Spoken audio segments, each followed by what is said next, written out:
उत्तराखंड के एक दूर दराज पहाड़ी गांव में स्थित है पुरानी भूतिया हवेली। लोग कहते हैं कि यहाँ अजीब घटनाएं होती हैं। कोई भी रात में हवेली के पास नहीं जाता। जो अंदर गया उसकी कहानी कभी भी पूरी नहीं सुनी गई। हवेली का निर्माण 1925 में एक धनी जमींदार रामेश्वर सिंह ने किया था, लेकिन 1960 में यहाँ रहस्यमय आग लग गई। उस रात कई लोग मारे गए और हवेली वीरान हो गई। लोगों ने बताना शुरू किया कि रात में हवेली के आसपास अजीब फुसफुसाहटें, पैरों की आहटें और अंधेरे में चमकती छायाएं दिखती हैं।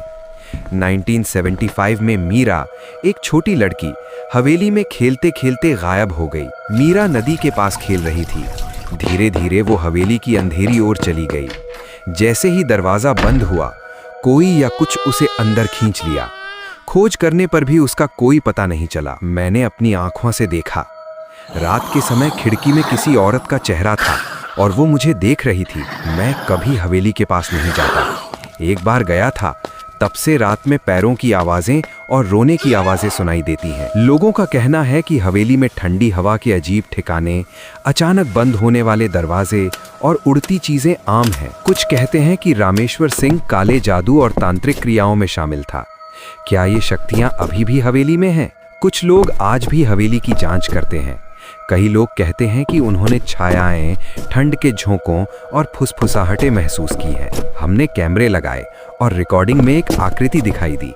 जब हम उस तरफ गए, वहां कोई नहीं था जांच करता। रात में हवा की आवाज, फुसफुसाहट, अचानक चीखें, ये सब हवेली में आम हैं।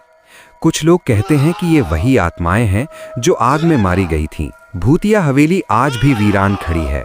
जो अंदर जाता है उसकी जिंदगी कभी पहले जैसी नहीं रहती। क्या ये आत्माएं सच में हैं या सिर्फ डर और कल्पना का खेल? हवेली का बाहर का दृश्य। धीरे धीरे अंधेरा छा जाता है। दूर से बच्ची की हंसी और फुसफुसाहट सुनाई देती है। सच्ची घटनाओं और लोक कथाओं पर आधारित। अंदर जाने का साहस आप पर है।